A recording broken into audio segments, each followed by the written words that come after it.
اس video میں ہم جس ڈرگ کا ریویو کر رہے ہیں اس کو کہتے ہیں زولیڈرونک ایسڈ۔ زولیڈرونک ایسڈ دراصل انجیکشنز ہیں، 4 ملی گرام کا انجیکشن ہے یا 5 ملی گرام کا انجیکشن ہے، اور اس میں دراصل کیا ہوتا ہے کہ یہ آپ کی ہڈیوں کی مضبوطی کے لیے یہ انجیکشن بنائے جاتے ہیں۔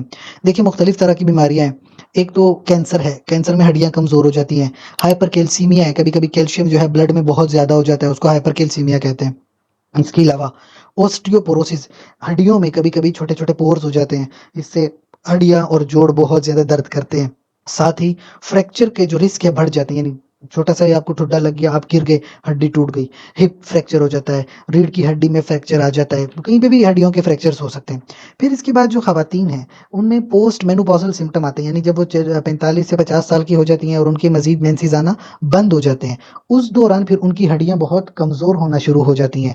ان خواتین میں بہت مفید ہے یہ ڈرگ۔ مردوں میں بھی کبھی کبھی جو ہے اوسٹیوپوروسس کے چانسز ہوتے ہیں، لیکن مردوں کا مسئلہ 45 سے 50 سال کا نہیں ہے بلکہ 60 سے 65 سال کے بعد کا مسئلہ ہے، اگر مرد نے اپنی صحت کا خیال رکھا ہوا ہے اور اس کو کوئی دوسری بیماری لاحق نہیں ہے۔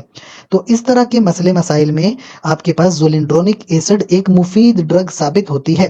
کرتی کیا ہے یہ دراصل بونز کی جو ریزارپشن ہے، یعنی جو بونز کی کمزوری ہے اس کو روکتی ہے تاکہ بونز آپ کی کمزور نہ بنے، اور بونز کی ڈینسٹی کو مضبوط بناتی ہے، گاڑھا کر دیتی ہے۔